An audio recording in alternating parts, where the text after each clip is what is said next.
ahora nos acompaña Santiago Barcón. Él es ingeniero eléctrico de la Universidad Iberoamericana, maestro en administración en el ITESUM, es coautor del libro Calidad de la Energía, Factor de Potencia y Filtrado de Armónicas, publicado por McGraw-Hill. Santiago es senior member del IEEE, consejero consultivo en la Comisión Reguladora de Energía y consejero de la Junta Directiva en el INEL, fundador de INELAP y columnista en Energía Hoy. Y el tema que hoy nos presenta es ¿de qué sabor es tu molécula de CO2? Si algo ha polarizado el debate sobre los cambios propuestos a la ley de la industria eléctrica es sin duda el impacto ambiental. Todos estamos de acuerdo en generar lo más posible con energías libres de CO2, pero no debe tratarse como un dogma de fe. Al parecer hay diferentes sabores de moléculas y las de CO2, sabor eléctrico, son las más dañinas y las que provienen de otras fuentes, el sabor transporte, por ejemplo, causan menos daño. México solo aporta el 1.2% de las emisiones mundiales de CO2 y, más importante, la electricidad representa el 21.8% del total de nuestra huella de carbono. Pues adelante, Santiago. Hola, muy buenos días. Soy Santiago Barcón, su servidor. Muchísimas gracias a Enverdecer por habernos considerado para poder dar la plática y, por supuesto, a la Coparmex por haberme propuesto como ponente de esta misma. La presentación, como saben, tenemos 30 minutos. Voy a tratar de ser lo más sucinto posible para poder posteriormente responder algunas preguntas y respuestas si es que nos da tiempo. Y si no, bueno, pues posteriormente, con toda confianza, pueden ustedes localizarme y los atenderé como se merecen. Entonces, bueno, decidí llamar esta presentación ¿de qué sabor es tu molécula de CO2? Pues básicamente por lo que hemos presentado durante los últimos meses, este enfrentamiento entre la necesidad privada y el gobierno sobre el combustóleo y sobre los vejestorios de CFE y tantos temas que han robado la atención desde el 29 de abril del año pasado. El tiempo se pasa volando cuando el SENACE publicó su política de confiabilidad, ¿no? Y a partir de ahí, bueno, pues empezó este tema a tomar una relevancia muy importante, ¿no? Entonces, bueno, pues vamos a empezar con un pequeño análisis de cuál es la huella de nosotros como México dentro de la matriz energética mundial, ¿no? Bueno, pues emitimos 480 millones de toneladas, ¿no? De CO2 por año, y esto nos da aproximadamente unas 3 toneladas per cápita, es decir, cada mexicano, cada año, pues emitimos 3 toneladas. Por supuesto, este es el promedio. Hay personas que su huella de carbono es mucho más grande, ¿no? Los que viajamos en avión, por ejemplo, pero este es nuestro promedio, ¿no? Y bueno, ¿qué sucede a nivel mundial? Pues que conforme va avanzando el nivel económico, pues estas naturalmente van aumentando, ¿no? Si antes no teníamos refrigerador en casa y ahora tenemos refrigerador, pues de inmediato va a aumentar nuestra huella de carbono. Si antes teníamos solamente una televisión, y ahora tenemos dos, pues lo mismo. El aire acondicionado, ¿no? Era algo que no tenía la mayor parte de las casas hace algunas décadas y ahora, bueno, sobre todo en las zonas de alta temperatura, pues es algo que ya está presente. Y creo que es un proceso natural, ¿no? Y yo creo que todos los países tenemos derecho a mejorar nuestro nivel de vida, ¿no? No podemos volvernos más papistas que el Papa. Pero independientemente de nuestra huella, que de nuevo son 480 millones de toneladas y 3 toneladas de CO2 por cápita, pues creo que hay que verlo dentro del contexto mundial. Pero antes de esto, una pequeña reflexión, ¿no? Por alguna razón, los mexicanos somos muy propensos a menospreciarnos. Eh, de hecho, pues parece que el deporte nacional no es el fútbol, sino el autoflagelarse, el encontrar defectos, el estar pensando que siempre estemos más. Y luego además, aunado a esta, bueno, la tendencia de compararnos siempre con los países desarrollados sin ver por lo que han pasado ellos y sin hacer, yo creo que un análisis con una reflexión mucho más profunda. ¿Y por qué hago esto porque pues, al final, si ustedes leen la prensa, parece que somos la causa de todos los problemas, pero pues representamos solamente el 1.2% del total mundial, ¿no? China emite 11.500 millones, Estados Unidos 5.800 millones de toneladas, la Unión Europea otro tanto, pero vamos a verlo también en per cápita, ¿no? Estados Unidos son 16 toneladas, mientras nosotros somos 3, China 8, y bueno, multiplíquenlo por el número de chinos, ¿no? Por eso, y Alemania 9, ¿no? Países donde pensaríamos de inmediato que tienen una mayor eficiencia, pues resulta que tan solo por su grado de desarrollo contaminan mucho más, ¿no? Entonces, creo que tenemos que ver esto en perspectiva, ver nuestro impacto. Y por supuesto, esto no es una invitación, como vamos a hacer más adelante, a contaminar más, pero es una invitación a que tenemos que buscar el mejor modo de desarrollo sin afectar al medio ambiente, ¿no? Por otro lado, hay que situarnos en nuestro papel y evaluar lo que debemos de hacer, o sea, tomar los pasos, pero un pasos que no sean de posiciones dogmáticas, ¿no? Creo que todos tenemos responsabilidad, todos somos habitantes de ese planeta, pero también hay que exigirle a los que causan más, ¿no?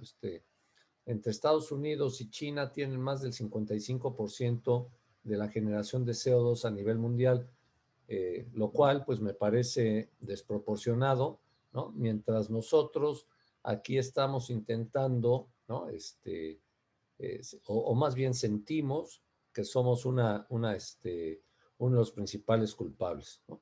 Entonces, creo que no es solamente lo que están haciendo hoy, sino también lo que han hecho a través de décadas, ¿no? Los que hayan tenido oportunidad de viajar por Estados Unidos, pues se van al noroeste, ¿no? Pues están todos los campos de maíz, todos los campos de trigo, kilómetros, centenas de kilómetros, y de pronto un parque nacional, ¿no? Como si fuera un microclima. Pues talaron todo eso, ¿no? Y ahora, pues tienen problemas con que se tale el Amazonas. No estoy diciendo que el Amazonas se tale, pero ellos lo hicieron antes. Entonces tenemos que encontrar como comunidad global cómo solucionar el problema. No solamente decir no lo hagas porque pues no nos va a llegar a ningún lado, ¿no? Es imposible que así se haga. Y este cuadro a mí me gusta mucho, ¿no? Porque son todas las emisiones que han hecho los países por actividades creadas por el hombre desde 1751, ¿no? Entonces aquí vemos el impacto de Estados Unidos a la cabeza, la Unión Europea no muy lejos, ¿no? El 25% de las acumuladas, el 22%, y México, pues seguimos en el mismo 1.2, o sea, tampoco hemos aumentado nuestra huella de carbono, lo cual pues significa que no estamos creciendo como deberíamos de hacerlo, ¿no? Aquí tenemos a China, Japón, ¿no? India y bueno, por supuesto todos los demás países. Si se dan cuenta, pues Brasil tiene una huella de carbono menor a México, pues por su gran generación hidroeléctrica, pero si no, sería muy aproximada a la generación de CO2 que tenemos. Y bueno, pues vamos a volver al mercado mexicano, pues al parecer, a nuestro país, al parecer, tal y como lo dice la presentación, eh, pareciera que hay moléculas de CO2 con sabores diferentes, algunas son más desagradables al paladar, aunque sea la misma molécula, pero son de las que hablamos, ¿no? Y exigimos que se haga algo, ¿no? Aquí me refiero en particular, pues a esta parte del combustóleo que ha recibido una cobertura mediática, pues diaria, ¿no? O sea, no es una cuestión de un análisis. Y hay que recordar que en los últimos años, ¿no? Se hizo un gran trabajo de regresar hacer estas plantas que quemaban combustóleo en hacerlas mixtas, entonces ya pueden quemar combustóleo o gas, combustóleo o diésel, y esto al final nos da una enorme flexibilidad en la operación del sistema. Acuérdense, y es muy reciente, en febrero en Texas se tardaron 6 días en volver a tener electricidad por falta de gas. Nosotros recibimos prácticamente todo el gas de Texas y no tuvimos ni de cerca estos problemas. Y básicamente fue por las plantas antiguas que tiene CFE, ¿no? Que se arrancaron carbón, combustóleo, diésel. No estoy diciendo que se despachen diario, pero también hay que valorarlas, ¿no? Y bueno, pues percepción en realidad es una frase muy cierta, pero yo creo que nada más en las relaciones humanas. No podemos tomar decisiones de planeación basado en la percepción, en que yo creo que esto es muy dañino o yo creo que esto es muy bueno, ¿no? Tenemos que tomar decisiones adecuadas y para eso necesitamos contar con datos sólidos, ¿no? En varias conversaciones he preguntado, ¿no? ¿Cuál es el porcentaje de CO2 que causa la generación de electricidad en México? Pues la respuesta más, que más he recibido es el 80%. Cuando les digo que no, bueno, pues lo bajan al 60%, ¿no? Obviamente les digo, síguele bajando. Me dicen 40 y ya se preguntan, oye, ¿es menos? Pues en realidad es el 20%, ¿no? Entonces, de todo el CO2 que generamos, ¿no? De esas 3 toneladas por persona, solamente 600 kilos vienen por la generación de energía eléctrica. ¿Dónde está el CO2 en México? Pues en el transporte, que es el 30%, industria el 25%, ya habíamos mencionado que la electricidad tiene 20%, agricultura con un 15% y residencial y otros con 20%. Por supuesto, son cifras redondeadas, ¿no? Puede ser que haya un punto o 2 puntos porcentuales más o menos en cada uno de estos rubros, pero esto es un análisis de orden de magnitud. Eh, y luego entrando en qué la generación de CFE, ¿no? O la generación en general, bueno, pues cuántos kilogramos de CO2 produce, ¿no? Aquí lo pueden ver, una planta de vapor antigua, ¿no? Usando combustóleo, ¿no? Pues es la más alta, carbón entre los combustibles líquidos, ¿no? El gas natural, que es, como probablemente hayan escuchado, es un combustible de transición, ¿no? Porque su huella de carbono, pues es la cuarta parte del carbón y la mitad del combustóleo, ¿no? Y aquí vemos todos los diferentes valores, bueno, pues la energía nuclear, la geotérmica, la hidráulica y por supuesto las subastas de energía eólica y energía fotovoltaica, que bueno, pues, como ustedes recordarán, el que lo adquiere es CFE, el suministro básico, es decir, esto forma parte de la matriz energética de CFE. Y bueno, de estos 222 terawatts hora, nos da un promedio de 0.35 kilogramos por cada kilowatt hora producido, que a nivel mundial está muy bien, ¿no? No es Brasil por la generación hidráulica, no es Francia porque la generación nuclear es el 80% de su matriz eléctrica, pero comparado con Estados Unidos, que genera el 40-45% con carbón, o China, que genera con el 60%, pues estamos bastante bien, ¿no? Aquí les menciono que en México es de nuevo el 8% lo que tenemos, ¿no? China anda en 50% y Estados Unidos pues en el 40%. Pero peor aún, ¿no? A nivel mundial se están construyendo 240 plantas de carbón y estas plantas generalmente son de cientos de megawatts, ¿no? No son plantas de 20 megawatts ni de 50, son plantas que en general, ¿no? Pasan los 300 megawatts. ¿Y quiénes son los que están construyendo más? Bueno, pues China y la India. Y luego, bueno, pues obviamente las noticias, ¿no? Que se ha difundido mucho, que China anuncia que será neutra en carbón para el 2060 en generación eléctrica, pero también anuncia que van a construir 40 gigawatts de nuevas plantas de carbón y para que darle un poco de idea en órdenes de magnitud, ¿no? Son adicionales, ¿no? Y México tiene una demanda punta de 45 gigawatts, es decir, lo que va a construir China de nuevas plantas de carbón podría abastecer el 100% de lo que, o prácticamente el 100%. Entonces yo creo que hay que analizar y no imaginarnos y pensar que esto es una cuestión de que estemos tan mal. Por supuesto, de nuevo, hay que mejorar, pero creo que hay que ver con una visión más holística, ¿no? Todos los puntos.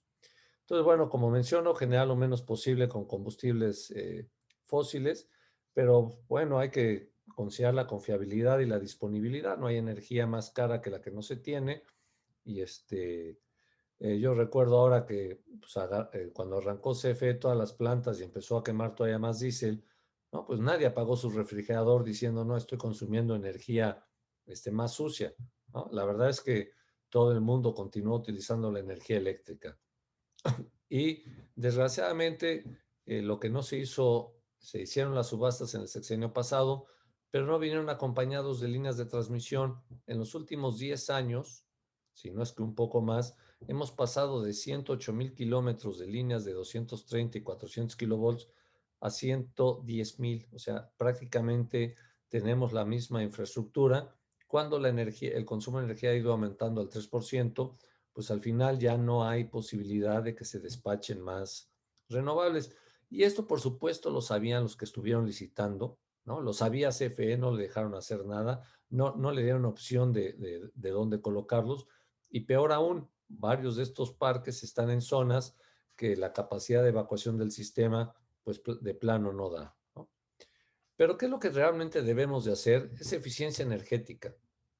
Obviamente, una regulación en el transporte trae beneficios mucho más importantes que lo que podamos lograr en electricidad.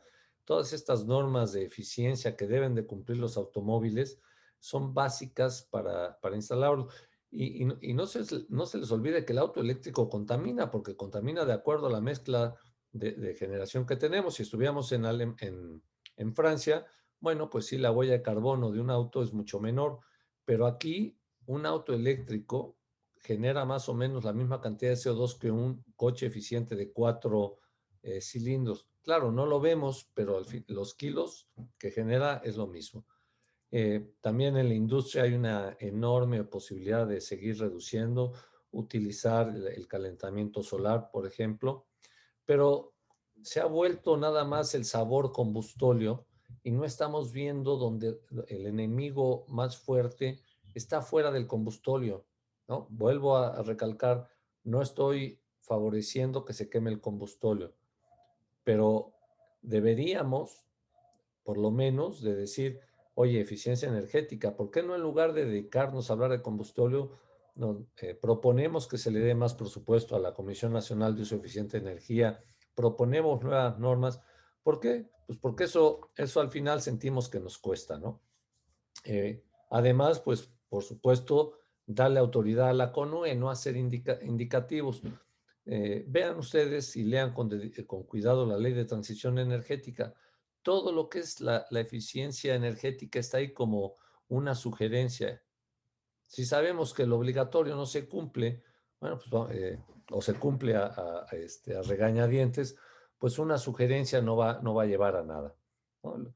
Los que hayan tenido oportunidad de viajar a la frontera, pues van a ver la enorme cantidad de autos, que me gusta el nombre de chocolate, ¿no?